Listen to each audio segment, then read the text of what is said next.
of achieving prosperity. And I want to talk about taxes. The fundamental difference between the two of you concerns the wealthy.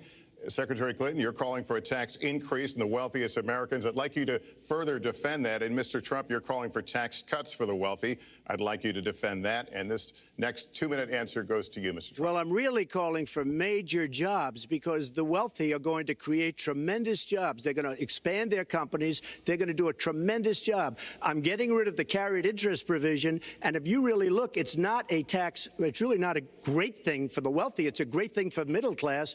It's a great thing for companies to expand.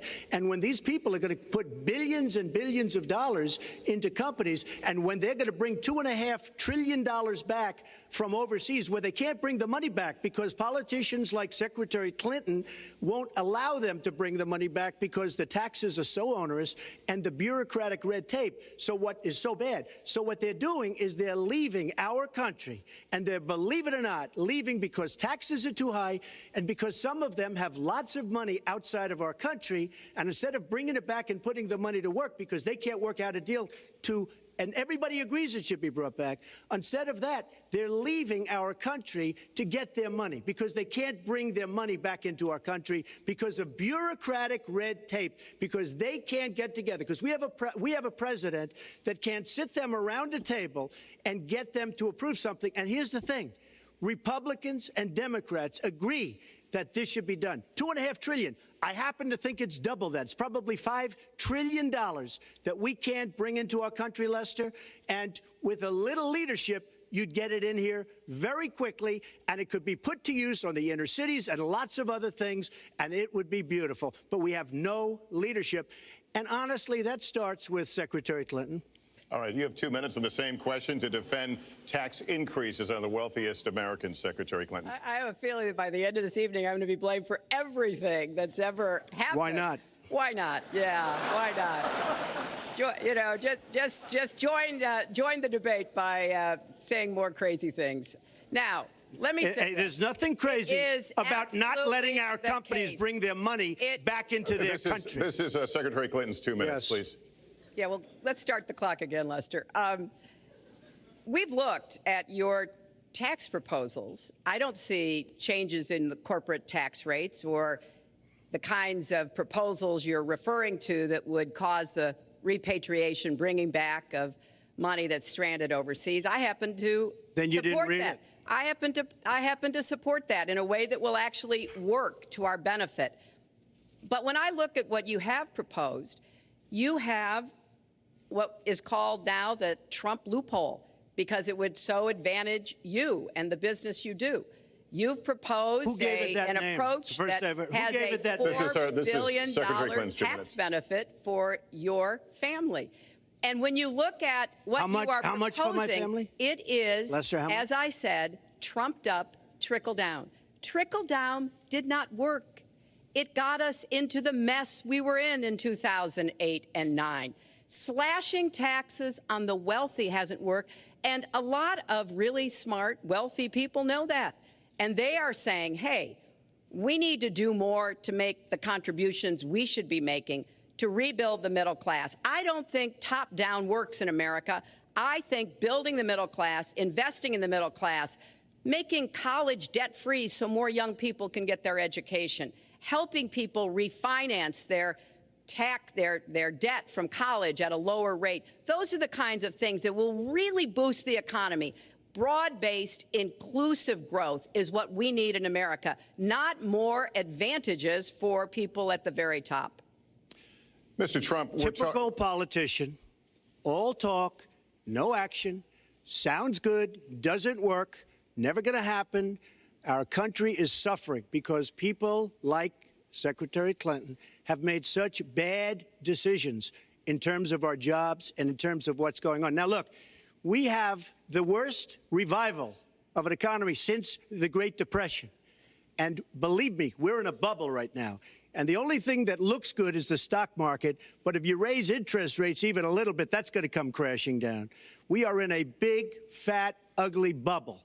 And we better be awfully careful. And we have a Fed that's doing political things. This Janet Yellen of the Fed is doing political by keeping the interest rates at this level And believe me, the day Obama goes off and he leaves and he goes out to the golf course for the rest of his life to play golf, when they raise interest rates, you're going to see some very bad things happen because the Fed is not doing their job. The Fed is being more political than Secretary Clinton. Mr. Trump, we're talking about the burden that Americans have to pay, yet you have not released your tax returns. And the reason nominees have released their returns for decades is that voters will know if their potential president owes money to, who he owes it to, and any business conflicts. Don't Americans have a right to know if there are any conflicts of interest? I don't mind releasing. I'm under a routine audit, and it'll be released. And as soon as the audit's finished, it'll be released. But you will learn more about Donald Trump by going down to the federal elections, where I filed a 104-page, essentially financial statement of sorts, the forms that they have. It shows income. In fact, the income, I just looked today, the income is filed at $694 million for this past year. $694 million. If you would have told me I was going to make that 15 or 20 years ago, I would have been very surprised. But that's the kind of thinking that our country needs. When we have a country that's doing so badly, that's being ripped off by every single country in the world, it's the kind of thinking that our country needs because everybody, Lester, we have a trade deficit with all of the countries that we do business with of almost $800 billion a year. You know what that is? That means who's negotiating these trade deals?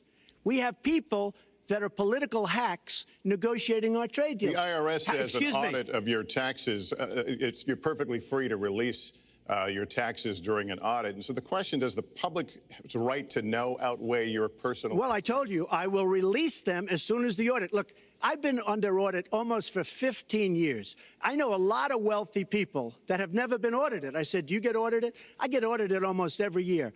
And in a way, I should be complaining. I'm not even complaining. I don't mind it. It's almost become a way of life. I get audited by the IRS, but other people don't. I will say this. We have a situation in this country that has to be taken care of. I will release my tax returns against my lawyer's wishes. When she releases her 33,000 emails that have been deleted, as soon as she releases them, I will release my tax returns. And that's against my lawyers. They say, don't do it. I will tell you this. No, in fact, watching shows, reading the papers, almost every lawyer says, you don't release your returns until the audit's complete. When the audit's complete, I'll do it. But I would go against them if she releases her email. So it's negotiable? It's not negotiable. No, let her release the email. Why did she delete 33,000? Well, I'll let her ask that, but let me just admonish the audience one more time. There was an agreement. We did ask you to be silent, so it would be helpful for us. Secretary Clinton. Well, I think you've just seen another example of bait and switch here. For 40 years, everyone running for president has released their tax returns. You can go and see nearly, I think, 39, 40 years of our tax returns, but everyone has done it. We know the IRS has made clear there is no prohibition on releasing it when you're under audit. So you've got to ask yourself, why won't he release his tax returns? And I think there may be a couple of reasons. First, maybe he's not as rich as he says he is. Second, maybe he's not as charitable as he claims to be. Third, we don't know all of his business dealings, but we have been told through investigative reporting that he owes about $650 million to Wall Street and foreign banks. Or maybe he doesn't want the American people, all of you watching tonight, to know that he's paid nothing in federal taxes, because the only years that anybody's ever seen were a couple of years when he had to turn them over to state authorities when he was trying to get a casino license, and they showed he didn't pay any federal income tax. So if he's paid zero, that means zero for troops, zero for vets, zero for schools or health. And I think probably he's not all that enthusiastic about having the rest of our country see what the real reasons are, because it must be something really important, even terrible, that he's trying to hide. And the financial disclosure statement, they don't give you the tax rate. They don't give you all the details that tax returns would. And it just seems to me that this is something that the American people deserve to see. And I have no reason to believe that he's ever going to release his tax returns, because there's something he's hiding. And we'll guess. We'll keep guessing at what it might be that he's hiding. But I think the question is, were he ever to get near the White House, what would be those conflicts? Who does he owe money to? Well, he owes you the answers to that, and he should provide them. He also raised the issue of your emails. Do you want to respond to that? I do. You know, I made a mistake using a private email. That's for sure. And if I had to do it over again, I would obviously do it differently. But I'm not going to make any excuses. It was a mistake, and I take responsibility for that. Mr. Trump? That was more than a mistake. That was done purposely, okay? That was not a mistake. That was done purposely. When you have your staff taking the Fifth Amendment, taking the Fifth, so they're not prosecuted. When you have the man that set up the illegal server taking the Fifth, I think it's disgraceful. And believe me, this country thinks it's disgraceful. It really thinks it's disgraceful also. As far as my tax returns, you don't learn that much from tax returns, that I can tell you. You learn a lot from financial disclosure. And you should go down and take a look at that. The other thing, I'm extremely underleveraged. The report that said 650, which, by the way, a lot of friends of mine that know my business said, boy, that's really not a lot of money. It's not a lot of money relative to what I had. The buildings that were in question, they said in the same report, which was actually, it wasn't even a bad story, to be honest with you, but the buildings are worth $3.9 billion. And the 650 isn't even on that. But it's not 650. It's much less than that. But I could give you a list of banks. I would, if that would help you, I would give you a list of banks. These are very fine institutions, very fine banks. I could do that very quickly. I am very underleveraged. I have a great company. I have a tremendous income. And the reason I say that is not in a braggadocious way. It's because it's about time that this country had somebody running it that has an idea about money. When we have $20 trillion in debt and our country's a mess. You know, it's one thing to have $20 trillion in debt and our roads are good and our bridges are good and everything's in great shape. Our airports are like from a third world country. You land at LaGuardia, you land at Kennedy, you land at LAX, you land at Newark, and you come in from Dubai and Qatar and you see these incredible, you come in from China, you see these incredible airports, and you land, we've become a third world country. So, the worst of all things has happened. We owe $20 trillion, and we're a mess. We haven't even started. And we've spent $6 trillion in the Middle East, according to a report that I just saw, whether it's 6 or 5, but it looks like it's 6. $6 trillion in the Middle East. We could have rebuilt our country twice. And it's really a shame. And it's politicians like Secretary Clinton that have caused this problem. Our country has tremendous problems. We're a debtor nation, we're a serious debtor nation, and we have a country that needs new roads, new tunnels, new bridges, new airports, new schools, new hospitals. And we don't have the money because it's been squandered on so many of your ideas. Let you respond, and we'll move to our because next. you haven't paid any federal income tax for a lot of years. And the other thing I think is important It would be squandered too, believe me. If your main claim to be president of the United States is your business, then I think we should talk about that. You know, your campaign manager said that you built a lot of businesses on the backs of little guys. And indeed, I have met a lot of the people who were stiffed by you and your businesses, Donald. I've met dishwashers, painters, architects, glass installers, marble installers, drapery installers, like my dad was, who you refused to pay when they finished the work that you asked them to do. We have an architect in the audience who designed one of your clubhouses at one of your golf courses. It's a beautiful facility. It immediately was put to use, and you wouldn't pay what the man needed to be paid, what he was charging you. Maybe he didn't do a good job, and I was unsatisfied with his work, which our country should do too. Do the thousands of people that you have stiffed over the course of your business not deserve some kind of apology from someone who has taken their labor, taken the goods that they produced, and then refused to pay them? I can only say that I'm certainly relieved that my late father never did business with you. He provided a good middle-class life for us, but the people he worked for, he expected the bargain to be kept on both sides.